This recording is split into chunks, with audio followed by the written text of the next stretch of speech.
앞서 이진숙 방통위원장 선고 때 이 공교롭게도 재판관의 보수 또는 진보 성향에 따라서 4대4로 판단이 완전히 갈렸던 그 전례 때문이었습니다. 맞습니다. 말씀하신 대로 지난 1월 있었던 이진숙 방통위원장이 탄핵 심판의 경우 결론은 기각이었지만 재판관 8명의 찬반 의견은 4대4로 갈리면서 이게 결국 재판관의 이념적 성향에 따라서 판단이 좌우된 것 아니냐, 이제 이런 비판들이 이 여권 일각에서 불거졌습니다.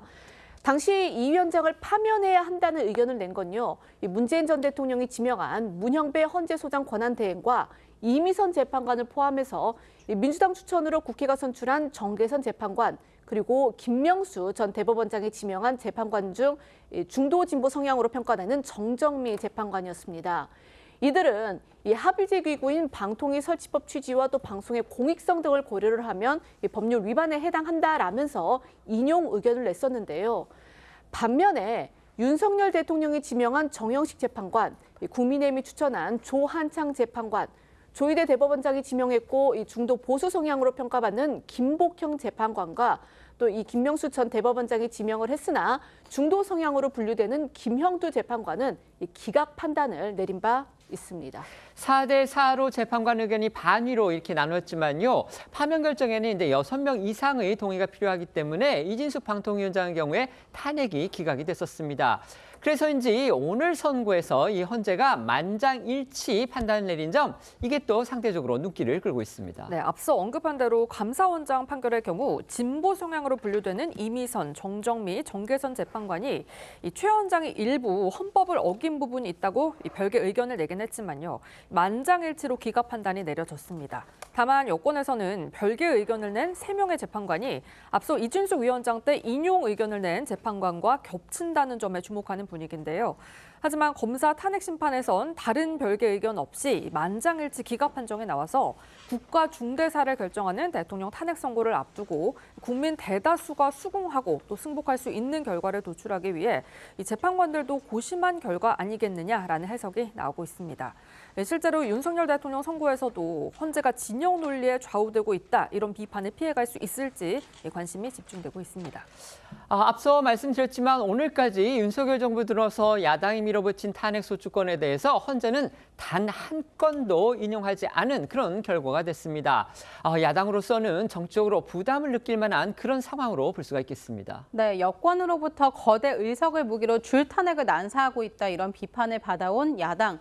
윤석열 정부 출범 이후 29건의 탄핵소추안을 발의했고, 이 중 국회 본회의에서 가결돼서 이 직무 정지 효력이 발생한 건 총 13건입니다. 야당발 탄핵의 첫 시장은 헬로윈 참사 책임에 대한 이상민 당시 행안부 장관 탄핵이었죠.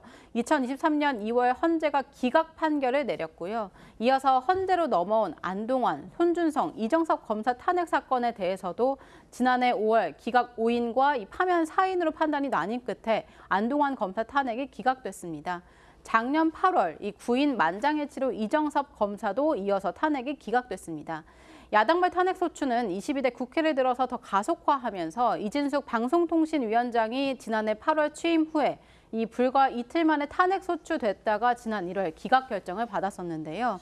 오늘 이 최재해 감사원장, 그리고 이창수 서울중앙지검장 등 검사 3인까지 탄핵이 기각되면서 이제 헌재 판단은 윤 대통령, 한덕수 국무총리, 박성대 법무부 장관, 조지호 경찰청장, 그리고 이 형사소송이 진행 중이어서 심판 절차가 중단된 손준성 검사만 남은 상태입니다. 헌재로 넘어온 이 탄핵 사건들이 잇따라 기각되면서 이 정치권 안팎에선 이 야권의 이른바 줄 탄핵에 대한 책임론이 제기가 되자 이 민주당은 오늘 선고 결과가 나오기 전부터 이 혹시 모를 역풍을 경계하는 분위기였습니다. 이재명 대표는 어제 한 유튜브 방송에서 이 탄핵 소추가 많은 건 사실인데 우리가 다 좋다고 했겠느냐, 이렇게 반문을 했고요. 이 민주당의 노정면 대변인은 이 탄핵 횟수를 지적하는 건 맞지 않다며 이런 공격에는 위험한 노림수가 있다라는 취지로 주장을 했습니다. 이 관련 발언들 들어보시겠습니다. 21대 22대 나눠야 되는 게 맞죠. 자기 모순에 해당되는 주장들을 여당에서 그리고 또 윤석열 세력이 함부로 막 하고 있는데, 탄핵으로 인한 소송 비용이 어땠다, 줄탄핵으로 인해서 계엄을 했다, 굉장히 위험한, 다 노림수가 들어있는 그런 주장들이라고 판단합니다. 많은 건 사실인데 우리가 그건 뭐 좋다고 했겠습니까? 닭이 먼저냐 달걀이 먼저냐를 따지면 끝이 없죠. 그래서 우리도 아무 잘못 없다 그런 생각하지 않아요. 불법 위헌 행위를 감행하지는 않았습니다. 동일선상에 비교하는 과하십니다. 아무리 잘못했다 한들. 하지만 오늘까지 8건이 모두 기각이 되니까요. 여권에서는 사실상 그간 이어져온 야당의 이른바 줄탄핵을 헌법재판소가 제지한 거다. 이런 식으로 해석과 주장을 내놨습니다. 당장 여당에서는요, 야당이 정치적 의도로 탄핵을 남발하고 있으며 이를 헌재가 제지한 거라고 목소리를 높였습니다.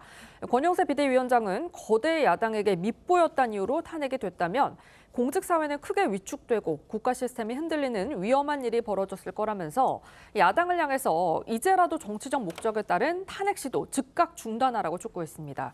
또 대통령실 관계자도 언론 공지를 통해서 오늘 탄핵 기각 판결이 내려진 것에 의미를 부여했는데요. 헌재가 탄핵의 사유조차 불분명한 무리한 탄핵소추 4건을 모두 기각해서 야당의 탄핵 남발에 경종을 울렸다며 공직자들이 하루빨리 업무에 복귀해서 국정이 정상화되길 기대한다고 했는데요. 권영세 위원장의 목소리 들어보시죠. 오늘 대한민국의 법치주의가 다시 한번 지켜졌습니다. 민주당의 정치적 탄핵 남발에 대해 법의 철퇴를 가한 역사적인 판결입니다. 감사원장과 검사 3명이 거대 야당에 밉보였다는 단지 그 이유로 탄핵이 되었다면 공직사회는 크게 위축되고 국가 시스템이 흔들리는 위험한 일이 벌어졌을 것입니다. 이제라도 정치적 목적에 따른 탄핵 시도를 즉각 중단해야 합니다.